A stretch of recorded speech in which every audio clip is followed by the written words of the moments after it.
ఓం నమో వెంకటేశాయ. శ్రీ మహాలక్ష్మి శ్రీ మహాలక్ష్మీదేవి అమ్మవారు స్వామివారి కోసం 108 దివ్యదేశాల్లో తపస్సును ఆచరించారట. కాని శ్రీ వెంకటేశ్వర స్వామివారు సాక్షాత్తు అమ్మవారిని ప్రసన్నం చేసుకోవడానికి తిరుచానూరులో తన చేతులతో తనే ఒక సరోవరాన్ని నిర్మించి అక్కడ బంగారు కమలాలను, ఆ కమలాలు వికసించేలా సూర్యభగవానుడిని ప్రతిష్ఠించి మరీ అమ్మవారి కోసం తపస్సు చేశారు. అప్పుడు స్వామివారికి శ్రీ పద్మావతి దేవిగా ప్రత్యక్షమయ్యారట. ప్రత్యక్షమైన మహాపర్వదినాన్నే పంచమీ తీర్థంగా తిరుచానూరు శ్రీ పద్మావతి అమ్మవారి కార్తీక బ్రహ్మోత్సవాలలో నిర్వహిస్తారు. ఆ పంచమీ తీర్థ విశేషాలను తెలుసుకుందాము. శ్రీ పద్మావతీ దేవి అయి నమః. తిరుచానూరు శ్రీ పద్మావతి అమ్మవారి కార్తీక బ్రహ్మోత్సవాల్లో అత్యంత విశిష్టమైనది పంచమీ తీర్థము. పద్మావతి అమ్మవారు పద్మ పుష్కరిణిలో ఆవిర్భవించిన తిథిని పంచమీ తీర్థంగా వ్యవహరిస్తారు. బ్రహ్మోత్సవాల్లో చివరి రోజైన నవంబర్ 25వ తేదీ కుంభలగ్నంలో మధ్యాహ్నం 12:10 నుండి 12:20 వరకు పంచమీ తీర్థ మహోత్సవము చక్రస్నానం వైభవంగా జరగనుంది. వేదవ్యాసుడు రచించిన 18 పురాణాల్లో పద్మపురాణం ఒకటి. ఆ పద్మపురాణంలో పద్మావతి అమ్మవారి ఆవిర్భావాన్ని ఇలా వివరించారు.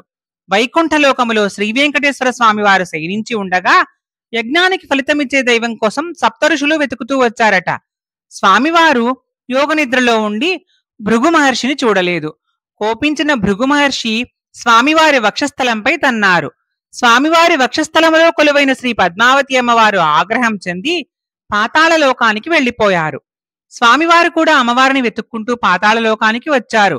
అమ్మవారి ఆచూకీ కోసం భూమాత సహకారం తీసుకుని 56 దేశాలు తిరిగారట.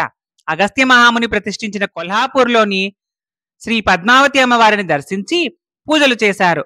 ఆ సమయంలో ఆకాశములో అశ్రీరవాణి వినిపించింది. స్వర్ణముఖి నదీ తీరానికి వెళ్లి బంగారు పుష్పాలను తీసుకొచ్చి పూజలు తపస్సు చేస్తే అమ్మవారు ప్రసన్నమవుతారు అని.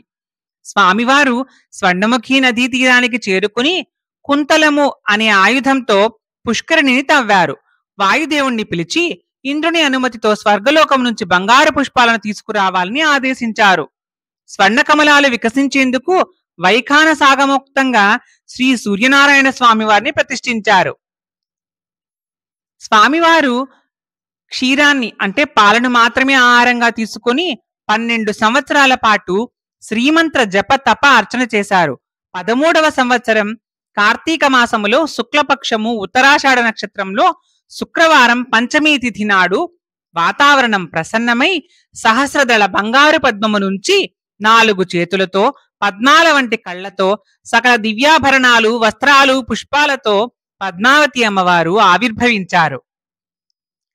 సత్యలోకం నుంచి బ్రహ్మ హంసవాహనంపై, కైలాసం నుంచి పార్వతీ పరమేశ్వరులు వృషభంపై, సచీదేవి, ఇంద్రుడు, అష్టదిక్పాలకులు, సనకాది యోగులు, సప్తఋషులు, ప్రహ్లాదుడు మొదలైన భక్తులు, యక్ష, గరుడ, గంధర్వ, కిన్నెర, కింపురుషులు ఆకాశం నుంచి రాగా దేవ గంధర్వులు మంగళవాద్యాలు మోయిస్తుండగా తామర పూల మాలను శ్రీనివాసుని కంఠానికి శ్రీ పద్మావతి అమ్మవారు అలంకరించారు. శ్రీనివాసుడు తామర పుష్పాన్ని అమ్మవారికి అలంకరించారు. 108 దివ్యదేశాల్లో అమ్మవారు స్వామివారి కోసం తపస్సు చేసినట్టు భవిష్యోత్తర పురాణంలో ఉంటే, పద్మపురాణములో సాక్షాత్తు శ్రీనివాసుడే అమ్మవారి కోసం తిరుచానూరు ప్రాంతంలో తపస్సు చేసినట్లు ఉంది. పంచమీ తీర్థ ఉత్సవము, చూర్ణాభిషేకము. పంచమీ తీర్థం రోజున ఉదయం ధ్వజారోహణ మండపంలో చూర్ణాభిషేకం నిర్వహిస్తారు. ఈ రోజు అమ్మవారి పుట్టినరోజు కావడంతో అభ్యంగన స్నానం చేయిస్తారు. అమ్మవారి ఉత్సవమూర్తికి నువ్వుల నూనె, చూర్ణ పొడి కలిపి ఈ క్రతువు నిర్వహిస్తారు. అమ్మవారిని ఆవాహన చేసి శ్రీమంత్రము, శ్రీ సూక్తము పఠిస్తారు. అభ్యంగన స్నానం తర్వాత అమ్మవారి ఉత్సవమూర్తిని పంచమీ తీర్థ మండపానికి వేంచేపు చేస్తారు. పంచమీ తీర్థ మండపంలో వేదికపై శ్రీ పద్మావతి అమ్మవారి ఉత్సవమూర్తిని శ్రీ సుదర్శన చక్రతాళ్వారును ఆసీనులను చేస్తారు.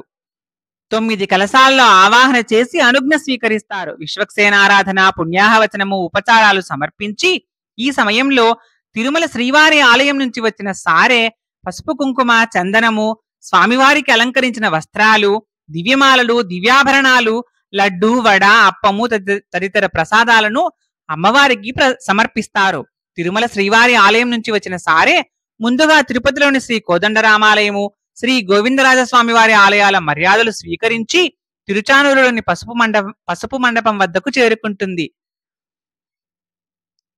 గత సంవత్సరం స్వామివారు తిరుమల నుండి అమ్మవారికి సారె పంపించినప్పుడు నేను బస్టాండ్ ఏరియాలో ఉండడం వల్ల ఆ సారె వచ్చిన వైభవాన్ని చూసే భాగ్యం కలిగింది.